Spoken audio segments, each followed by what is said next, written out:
Assalamualaikum warahmatullahi wabarakatuh. Assalamualaikum warahmatullahi wabarakatuh. Di sini saya sebagai pemateri dengan nama Nabiha Uti Wardani dengan NIM akhir 072. Saya akan mempresentasikan membran dan transport sel. Nah, apa itu membran? Membran adalah lapisan tipis yang memisahkan atau membatasi dua bagian. Dalam biologi, membran biasanya merujuk pada membran sel, yaitu lapisan tipis yang menyeliputi sel dan mengatur keluar masuknya zat. Nah, sedangkan transport sel sendiri itu proses perpindahan zat seperti ion dan nutrisi masuk dan keluar dari sel melalui membran sel. Proses transport sel dilakukan untuk menjaga keseimbangan dan fungsi sel. Transport sel biasa dibagi menjadi dua jenis, yaitu transport pasif dan transport aktif.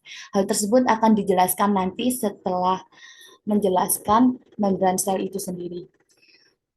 Untuk struktur dan fungsi dari membran sendiri, terdapat tiga fungsi utama membran, yaitu satu, kompartementasi organel dan enzim. Membran membagi sel menjadi ruangan-ruangan kecil atau organel sehingga proses biokimia bisa terjadi secara efisien dan terpisah.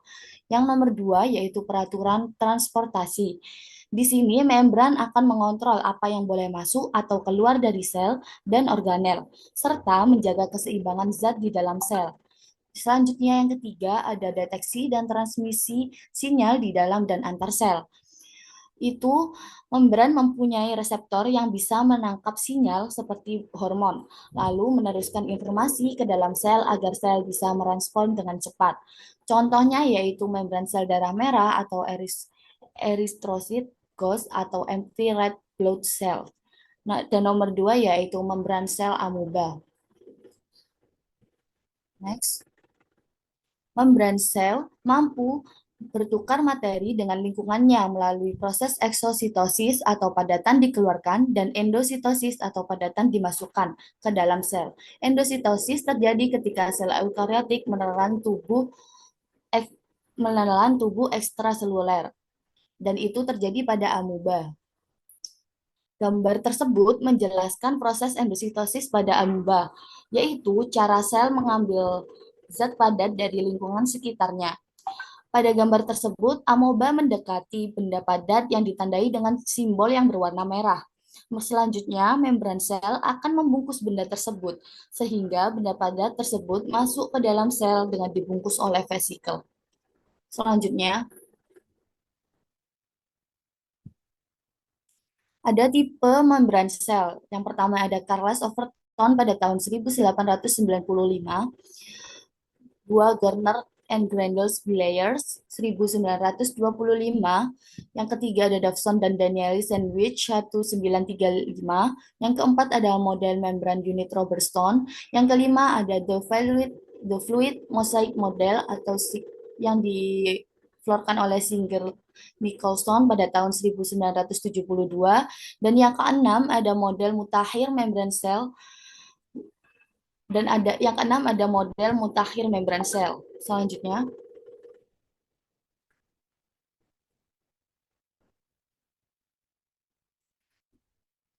membran sel menurut Charles Overton 1895 mempostulaskan bahwa membran sel bersifat lipofilik, larut dalam lemak, karena hanya zat-zat yang larut dalam lemak yang bisa menembus membran. Overton menyimpulkan bahwa membran tersusun atas bahan lipid. A. Next. Yang kedua ada Gardner and Grendel. Jadi, Gardner and Grendel mengekstrak lipid dari sel darah merah dan menemukan bahwa luas permukaan lipid dua kali luas permukaan sel. Hal tersebut menunjukkan bahwa membran sel adalah lipid bilayer atau dua lapis lipid. Next. Yang ketiga, Dawson dan Danielis Sandwich 1935 menyatakan model membran paling awal mengusulkan lapisan ganda fosfolipid yang ditutupi lapisan protein globular. Next. Model Dawson dan Yealis, membran sel terdiri dari lipid bilayer yang dilapisi oleh butiran protein. Satu lapis menghadap bagian dalam sel, lapis yang lain menghadap ke arah lingkungan luar. Lapisan membran rangkap lipida ditutupi oleh protein yang berupa lembaran atau globular sehingga tersusun lapisan protein lipid. Terdapat pori untuk melewatkan bahan-bahan tertentu antara sel dan lingkungan. Next, model membran unit Robertson terdiri dari tiga lapisan, yaitu protein, lipida, dan protein. Terdiri atas suatu lembaran lipida bimolekul yang terdapat di antara dua lapisan protein yang terorganisasi dalam bentuk lembaran terlipat-lipat. Dari hasil pengamatan mikroskop elektron, trilaminar yaitu dua lapisan luar yang gelap dan satu lapisan tengah yang terang atau osmiophobik. Selanjutnya, The Fluid Mosaic Model Singer-Nicholson pada tahun 1972, model mozaik cairan berdasarkan pengamatan mikroskop elektron dan analisis kimia. Protein dibedakan atas protein periferal atau ekstrinsik dan protein integral atau intrinsik. Protein periferal tersendiri dapat larut dalam air atau 20-30% dari protein membran, melekat pada permukaan polar lipida mempunyai ujung hidrofilik. Sedangkan protein integral atau intrinsik sendiri 70-80% dari protein membran mempunyai ujung hidrofibik menembus lipida bimolekul dengan merentang di seluruh membran. Next, fungsi dari protein membran sendiri yaitu yang pertama ada menyerap nutrisi, yang kedua ada sebagai reseptor spesifik untuk hormon, dan yang ketiga untuk mengkonversi energi selama respirasi dan fotosintesis. Next, selanjutnya ada model yang keenam yaitu model mutakhir membran sel pada tahun 1974. Perkembangan utama dalam model ini yaitu ditemukannya rantai-rantai karbohidrat yaitu pada lapisan glikokalis, protein terikat dengan rantai gula atau glikoprotein, lemak yaitu glikolipid. Next, selanjutnya akan dijelaskan oleh rekan saya. Silakan. Perkenalkan, nama saya Olivia Diatungga Dewi. Saya akan meneruskan menjelaskan dari PPT ini. Nah, transport sel. Difusi. Difusi adalah gerakan molekul dari konsentrasi lebih tinggi ke konsentrasi yang lebih rendah, yaitu penurunan gradien konsentrasi sampai mencapai keseimbangan. Difusi juga merupakan proses fisik yang dapat diamati dengan beberapa tipe molekul. Larutan berisi terlarut atau disebut dengan solut, biasanya padat, dan pelarut yang atau disebut dengan solvent, biasanya itu cair. Selanjutnya yaitu osmosis. Gerakan air melintasi membran yang permeabilitasnya berbeda disebabkan karena perbedaan konsentrasi dinamakan osmosis. Tekanan osmotik adalah kekuatan yang disebabkan air yang bergerak pada semua arah. Osmosis adalah jenis difusi khusus. Pergerakan air melintasi membran semi-permeabel dari daerah berkonsentrasi tinggi ke daerah berkonsentrasi rendah. Molekul terlarut, ion, senyawa organik, dan lain-lain itu disebut dengan zat terlarut. Sebagian besar zat terlarut tidak dapat melewati membran. Ketika konsentrasi zat terlarut meningkat, konsentrasi air bebas itu menurun. Selanjutnya yaitu tonisitas. Larutan isotonik itu tidak ada penambahan maupun pengurangan air. Di laboratorium, sel-sel normal ditempatkan dalam larutan isotonik yang presentase terlarut dan konsentrasi air dari keduanya yaitu di dalam dan di luar sel adalah seimbang dan juga tidak ada penambahan air atau kehilangan air. Larutan hipotonik itu air yang memasuki sel. Larutan yang menyebabkan sel menggelembung atau tetap penuh disebabkan oleh masuknya air dikatakan larutan hipotonik. Jika sel ditempatkan dalam larutan hipotonik, air memasuki sel, gerakan air dari luar sel ke dalam sel. Penggelembungan sel tumbuhan dalam larutan hipotonis menimbulkan tekanan turgor. Ketika sel tanaman tanaman ditempatkan dalam larutan hipotonik, diamati perbesaran sitoplasma karena vakuola pusat membesar dengan bertambahnya air dan membran plasma mendorong melawan dinding sel yang kaku. Sel tumbuhan tidak pecah karena dinding sel tidak memberi jalan. Tekanan turgor pada sel tumbuhan adalah sangat penting untuk menjaga posisi tegak tumbuhan. Larutan hipertonik yaitu air keluar sel. Larutan yang menyebabkan sel berkerut disebabkan karena kehilangan air itu disebut larutan hipertonik. Jika sel ditempatkan dalam larutan hipertonik, air meninggalkan sel, gerakan air dari dalam sel itu keluar sel.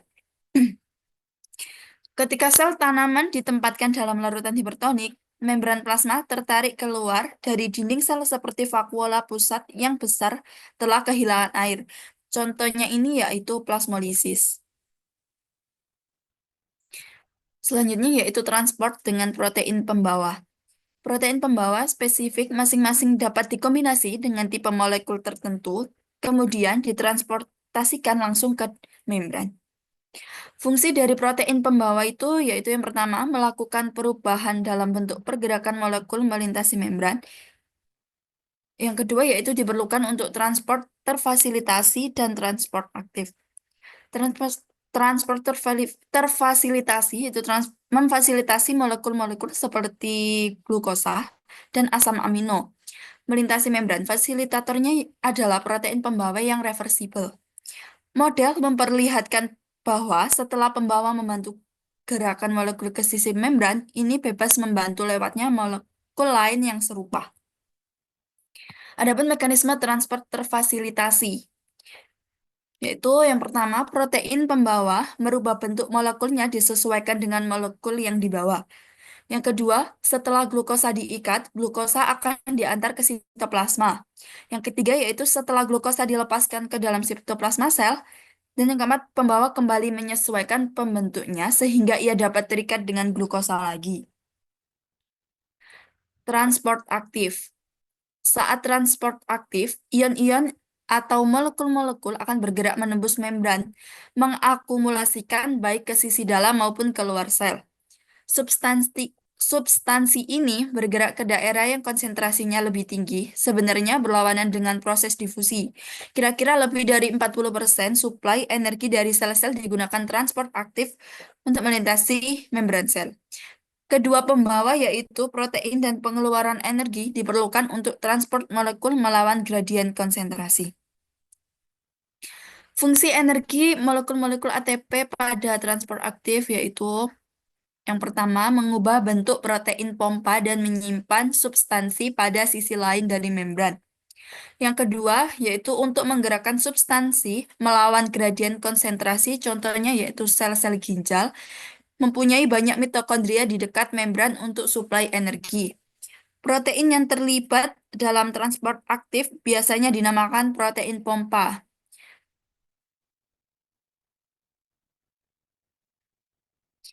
Nah, ini adalah gambar menunjukkan proses masuknya sukrosa ke dalam elemen tabung tapis melalui transport aktif sekunder. Proses ini itu terjadi di membran plasma dan melibatkan dua jenis protein membran, yaitu pompa proton dan juga protein KO transport sukrosa. Tahapan pertama dimulai dengan aktivitas pompa proton yang menggunakan energi dari pemecahan ATP menjadi ADP dan fosfat anorganik atau PI untuk memompa ion hidrogen dari dalam sel keluar sel. Akibat proses ini terbentuklah gradien konsentrasi proton, di mana konsentrasi H+ di luar sel itu menjadi lebih tinggi dibandingkan di dalam sel. Gradien ini tuh menyimpan energi potensial yang kemudian dimanfaatkan pada tahap kedua. Pada tahap ini, protein KO transporter sukrosah proton yang ditunjukkan pada warna merah pada gambar memungkinkan ion H+ untuk masuk kembali ke dalam sel mengikuti gradien konsentrasinya. Namun, kembalinya ion H+ ini tidak terjadi sendiri, melainkan bersama dengan molekul sukrosa yang dibawa masuk ke dalam sel. Yang artinya, molekul sukrosa ikut terbawa masuk melawan gradien konsentrasi dari konsentrasi rendah di luar sel ke konsentrasi tinggi yaitu di dalam sel. Sehingga proses ini itu memerlukan energi tidak langsung yakni dari gradien H+ yang sebelumnya dibentuk oleh pompa proton. Secara keseluruhan, proses ini tuh menunjukkan bagaimana sel memanfaatkan energi dari satu bentuk transport transport aktif untuk mendukung transport lainnya. Sukrosa yang berhasil masuk ke dalam elemen tapis kemudian dapat diangkut lebih lanjut ke bagian tanaman yang melalui jaringan floem. Oleh karena itu, mekanisme ini tuh sangat penting dalam distribusi hasil fotosintesis, terutama pada tanaman yang berpembulu. Selanjutnya yaitu perbandingan transport pasif dan juga transport aktif. Transport pasif merupakan mekanisme perpindahan molekul melintasi membran sel tanpa memerlukan energi. Proses ini terjadi secara alami mengikuti gradien konsentrasi, yaitu dari daerah dengan konsentrasi tinggi ke daerah dengan konsentrasi yang rendah. Ada 3 jenis utama transport pasif yang digambarkan pada slide ini, yaitu simple diffusion, channel mediate, dan carrier mediate. Pada simple diffusion itu molekul-molekul kecil nonpolar seperti gas oksigen dan karbon dioksida dapat langsung melewati lapisan ganda fosfolipid dan tanpa bantuan protein. Molekul ini tuh menyebar hingga konsentrasi di kedua sisi membran itu seimbang. Difusi melalui saluran protein terjadi saat molekul polar atau bermuatan seperti ion melewati membran melalui channel protein, yaitu saluran khusus yang terbuka dan tertutup secara selektif. Difusi yang mediasi oleh protein pembawa yaitu transport molekul spesifik seperti glukosa yang tidak dapat melewati membran secara langsung sehingga membutuhkan protein pembawa yang berubah bentuk saat mengikat molekul tersebut dan melepaskan ke sisi lain membran. Transport aktif adalah mekanisme perpindahan molekul melintasi membran dengan melawan gradien konsentrasi dari konsentrasi rendah ke konsentrasi tinggi. Karena bertentangan dengan aliran alami, proses ini itu membutuhkan energi, biasanya dalam bentuk ATP. Seperti pada transfer pasif, transfer aktif juga melibatkan protein pembawa, tetapi dengan tambahan energi agar protein dapat mengubah bentuknya dan mengangkut molekul ke sisi yang berkebalikan dari gradien konsentrasi. Dalam gambar ditunjukkan pada molekul yang akan diangkut pertama kali berkaitan dengan sisi protein pembawa. Kemudian energi dari ATP digunakan untuk mengubah bentuk protein tersebut. Setelah molekul dipindahkan ke sisi lain membran, protein kembali ke bentuk semula dan siap untuk mengulangi proses. Salah satu contoh penting dari mekanisme ini yaitu pompa natrium dan juga kalium yang mengeluarkan ion natrium dari sel dan memasukkan ion kalium ke dalam sel, berperan penting dalam menjaga potensial listrik dan juga volume sel. Selanjutnya yaitu eksositosis dan juga endositosis. Makromolekul polipeptida, polisakarida atau polineukarida, polinukleotida itu masuk atau keluar sel melalui vesikel agar tidak tercampur dengan sitoplasma. Pembentukan vesikel memerlukan energi. Eksositosis dan endositosis adalah bentuk dari transport aktif. Selanjutnya yaitu endositosis. Fagositosis ketika material besar diambil oleh endositosis seperti partikel makanan atau sel-sel lainnya, prosesnya itu dinamakan fagositosis. Fagositosis itu umumnya pada organisme uniseluler seperti amoeba. Pinositosis terjadi ketika membentuk vesikel mengelilingi cairan atau mengelilingi partikel-partikel yang sangat kecil. Selanjutnya yaitu eksositosis. Saat eksositosis itu vesikel berfungsi dengan membran plasma seperti terjadinya sekresi. Biasanya vesikel ini dihasilkan oleh badan Golgi dan mengandung protein. Selama eksositosis, membran vesikel itu menjadi bagian dari membran plasma. Dengan cara demikian menjadi panjang.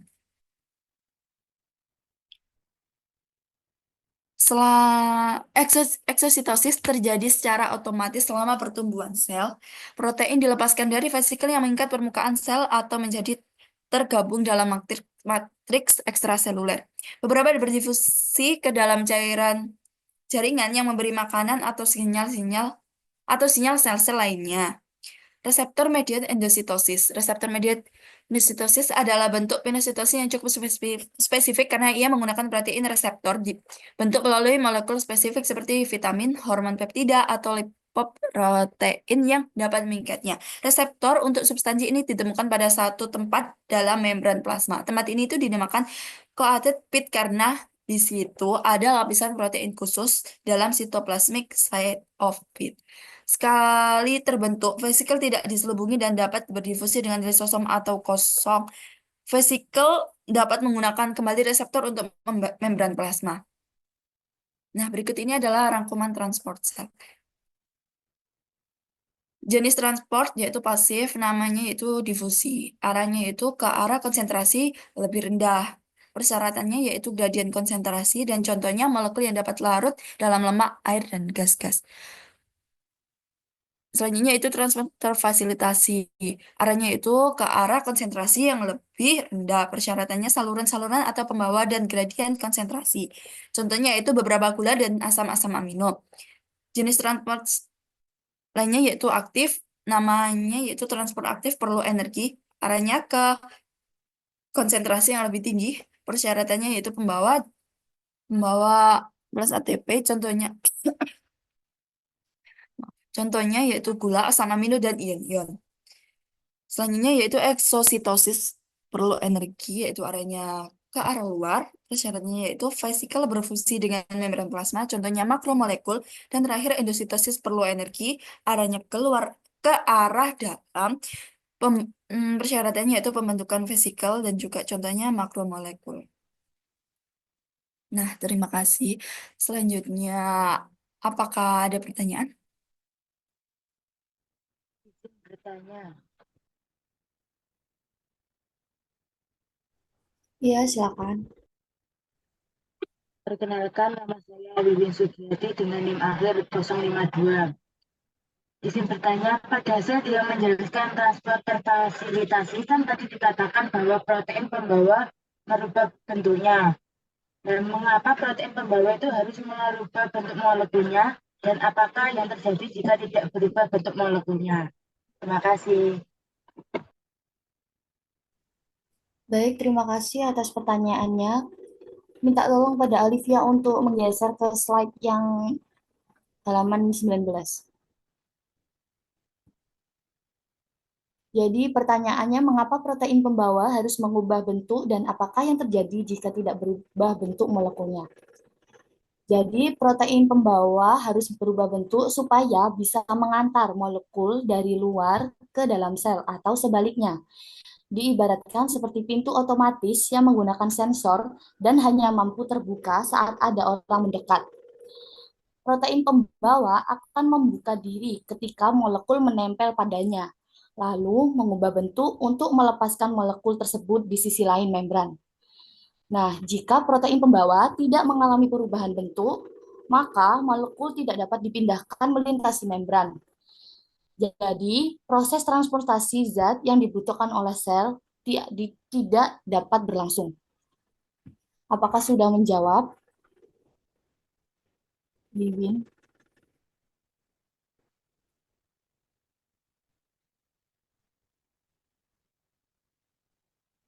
Apakah sudah terjawab, Wiwin?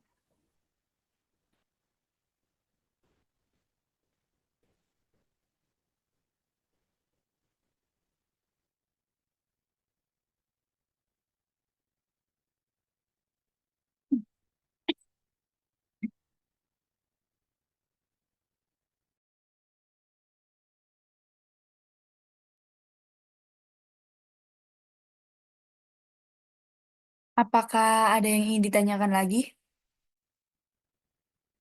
Izin bertanya, Ya, silakan.